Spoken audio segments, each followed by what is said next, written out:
Reforma íntima sem martírio, capítulo 14, Imunidade psíquica. O médium que queira gozar sempre da assistência dos bons espíritos tem de trabalhar por melhorar-se. O médium que compreende o seu dever, longe de se orgulhar de uma faculdade que não lhe pertence, visto que lhe pode ser retirada, atribui a Deus as boas coisas que obtém. O Evangelho segundo o Espiritismo, capítulo 28, item 9. As tarefas sucediam-se, uma após outra, no Hospital Esperança, obra de amor no plano espiritual fundada por Eurípedes Barçanufo. A obra de amor do apóstolo sacramentano tornou-se polo dispensador das bênçãos da complacente misericórdia. Naquela manhã, antes de o sol afugentar a madrugada, preparávamo-nos para mais uma caravana de aprendizado. Iríamos acompanhar Dona Maria Modesto Cravo. Maria Modesto Cravo nasceu em 1899 e desencarnou em Belo Horizonte em 8 de agosto de 1964. Uma das pioneiras do espiritismo em Uberaba, atuou com devotamento no Centro Espírita Uberabense e no Lar Espírita, médium de excelentes qualidades, trabalhador incansável do amor ao próximo e mulher de muitas virtudes. Dona Modesta, como era conhecida, foi a fundadora do Sanatório Espírita de Uberaba, voltando para o tratamento dos transtornos mentais, inaugurada em 31 de 12 de 1933. E em plena atividade até hoje, foi nessa casa de amor que se tornou conhecido o valoroso companheiro Dr. Inácio Ferreira, médico psiquiatra e um dos baluartes do bem. Em atividade de assistência fraternal na Terra, convidamos uma pequena equipe de jovens que faziam seus primeiros estágios de aprendizado na crosta, depois de alguns meses da adaptação pós-desencarne. Rumamos para o local previamente combinado, e lá encontramos Dona Modesta e outros amigos do hospital. Após os cumprimentos, ela nos explicou a atividade com detalhes nesses termos. Nossa intercessão desta hora é providência de urgência em favor de Cesário, dedicado médium da seara espírita. Nosso irmão tem se apresentado com disposições valorosas ao trabalho, razão pela qual as investidas espirituais perseguem-no com programação perseverante. Aproximamo-nos do médium oferecendo liberdade aos jovens componentes da equipe, pois a cena era muito educativa. Cesário estava se preparando para as atividades do dia em seu lar, por meio da oração. No entanto, à porta de sua residência, uma chusma de almas se postava em atenciosa expectativa. Percebemos nítido ralo magnético, provindo das dependências de sua casa, abrangendo larga faixa de espaço até a vizinhança, impedindo a entrada daquele que certamente estavam à espreita da oportunidade para alguma iniciativa infeliz. Cesário preparava-se para sair e notamos intensa movimentação. Dona Modesta fez um sinal ao irmão Ferreira, experiente companheiro dos serviços de defesa, e vimos toda a sua equipe em atitudes que bem recordavam os momentos que antecedem os combates da terra. Cesário tomou a direção da rua com seu veículo, e o vozerio da turba foi ouvido com estrondo. Dona Modesta, na condição de condutora do trabalho, pediu-nos a preparar a prece, o que fizemos com emoção. Após a oração, a visão espiritual de todos nós aguçou-se e constatamos, ao lado do médium, sua amorosa benfeitora, envolvendo-o em dulçorosa paz. Um anel magnético muito luminoso, com cores violeta prateadas, acomodava-se sobre a cabeça de Cesário, como se fosse uma boina com a parte superior aberta. Constatávamos que petardos de matéria enfermiça eram atirados sobre o servidor, mas eram dissolvidos integralmente por alguma força especial que partia desse anel. Os jovens curiosos, mas vigilantes nos serviços de apoio, olhavam para mim como a rogar orientação para a hora que se pronunciava como sendo portadora de gravidade. Observamos então que o trabalhador da mediunidade, tão logo dispôs de alguns momentos, estacionou seu automóvel em razão de súbito mal-estar mental. Sentia pelos canais medianímicos que algo não estava bem. Recorreu à prece e percebeu que estava sendo alvo de um ataque de adversários de amor. Tomou a iniciativa de criar um laço consistente com sua mentora, estabelecendo um clima de segurança. Buscou a leitura refazente e orou com carinho pelos que o atacavam, pedindo a Jesus pelo bem de todos eles. Irmão Ferreira, com sua equipe de colaboradores, utilizava-se de recursos eficazes de proteção. Rapidamente, constatamos que a cilada foi frustrada e todos nós reuníamos a Dona Modesta para agradecer a Deus e aprender um pouco mais. Assim que foram encerradas as atividades, a devotada servidora do Cristo colocou-se à disposição dos jovens aprendizes para as oportunas indagações. Sérgio tomou a palavra e disse: Dona Modesta, podemos classificar as atividades desta hora como uma desobsessão? Certamente, podemos dizer que é um gênero específico de obsessão. Comumente, encontremos 3 tipos de almas nos capítulos da obsessão: os nossos credores de outros tempos, os oportunistas que criam vínculos pela vigilância humana e os declarados adversários do bem. Em que casos se enquadram os agressores de Cesário? São adversários ferrenhos do espiritismo que procuram atormentá-lo. É um caso típico de obsessão controlada. Obsessão controlada? Nosso irmão apresenta o recurso da imunidade psíquica, com o qual nos permite uma tarefa de parceria. Ele é usufruário de um contrato de assistência permanente em razão dos méritos a que se fez credor. Enquanto Sérgio interrogava, os demais amigos mal continham sua ânsia de saber, pronunciando a curiosidade de todos, com o coração querido de Pedro Elvésio, que nos acompanhava à tarefa. Dirigiu a palavra à nossa instrutora, buscando sintetizar as questões. Dona Modesta, explica-nos, por caridade, sobre aquele anel luminoso na cabeça de Cesário. Sim, Elvésio, é uma criação de almas superiores em favor da obra do bem que todos, pouco a pouco, estamos construindo na Terra. Chama-se imunizador psíquico, composto de material rarefeito, mas de alta potência irradiadora de ondas mentais de curta frequência.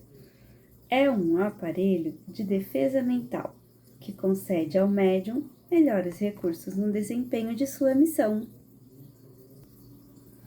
Tomada de um impulso, Rosângela, outra integrante de nosso grupo, que serviu com louvor às fileiras do protestantismo, indagou: todos os médiuns carregam esse anel? Não, minha jovem, o imunizador psíquico é uma concessão. O que fez Cesário para merecê-lo? Será um Espírito Santo com elevada missão? Será ele algum mandato diante de Deus? Cesário vem se dedicando à tarefa de educação de si mesmo, como todos os tarefeiros da nova revelação. Não é portador de missões especiais, nem dotado de grande elevação moral. Sua qualidade mais saliente, por enquanto, é a devoção persistente que apresenta, ininterruptamente, durante 2 décadas, no serviço mediúnico, socorrista de almas perturbadas. Quer dizer, então, que após um período de serviços de 20 anos, os médiuns podem receber semelhante graça? Compreendo sua terminologia, considerando sua formação evangélica, mas não se trata de graça, Rosângela, e sim de mérito, justiça e complacência divina. Nosso irmão perseverou durante esse tempo, mas além disso, integrou o escasso grupo dos servidores doutrinários que apresentam uma rara qualidade. E qual é essa qualidade, Dona Modesta?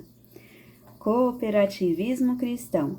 Apesar de suas vivências doutrinárias, restringe-se a uma casa espírita desde os seus primeiros passos nos projetos doutrinários. Tem se oferecido pelo bem de outras agremiações, desenvolvendo um estimável labor coletivo na seara. Graças a isso, tem chamado a atenção dos inimigos da causa, que procuram desanimá-lo do ideal com sorrateiras armadilhas. Sua sincera disposição de melhoria espiritual é seu verdadeiro recurso imunizador.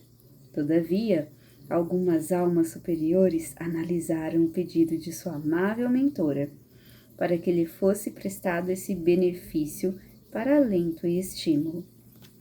Sérgio, mais uma vez, retornou com outra pergunta. Será sensato entender essa concessão como prêmio? Prêmio?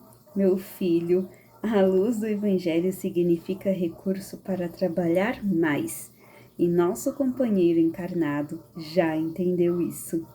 Ele tem claramente estabelecido para si mesmo a consciência da concessão da qual foi alvo e com que objetivos lhe foi outorgada. Tão logo foi implantado o anel em seu cérebro, ele passou a experimentar maior capacidade de domínio interior, que suavizou as dores íntimas e ampliou suas percepções extrafísicas. Sua avaliação, entretanto, ao invés de convergir para uma ideia vaidosa de dotes morais adquiridos ou virtudes conquistadas, conduziu-se para o que expressa as intenções nobres do plano superior em relação ao seu dever, ou seja, amparo para melhor servir. Dessa forma, em regime de parceria que amadurece a cada dia, temos condições de manter as obsessões de nosso irmão sob controle rigoroso e proveitoso. Perdoe minha infantilidade, Dona Modesta, mas não posso deixar de expor meu pensamento. Não haveria aqui alguma parcialidade na ajuda a Cesário? Absolutamente, Sérgio, não existe. Não se sinta tão infantil por perguntar. É um raciocínio comum para quem veio da Terra há tão pouco tempo como você. Pediria ao nosso Elvésio que pudesse ler para nós aquele conhecido trecho de O Livro dos Médiuns, para esclarecimento de todos. compulsando a obra do codificador sem nenhuma dificuldade, e como quem já esperava semelhante pedido de Dona Modesta, o nosso amigo destacou o item 268, questões 19 e 20, que dizem: poderiam os espíritos superiores impedir que os maus espíritos tomassem falsos nomes? Certamente que o podem, porém, quanto piores são os espíritos, mais obstinados se mostram, e muitas vezes resistem a todas as injunções.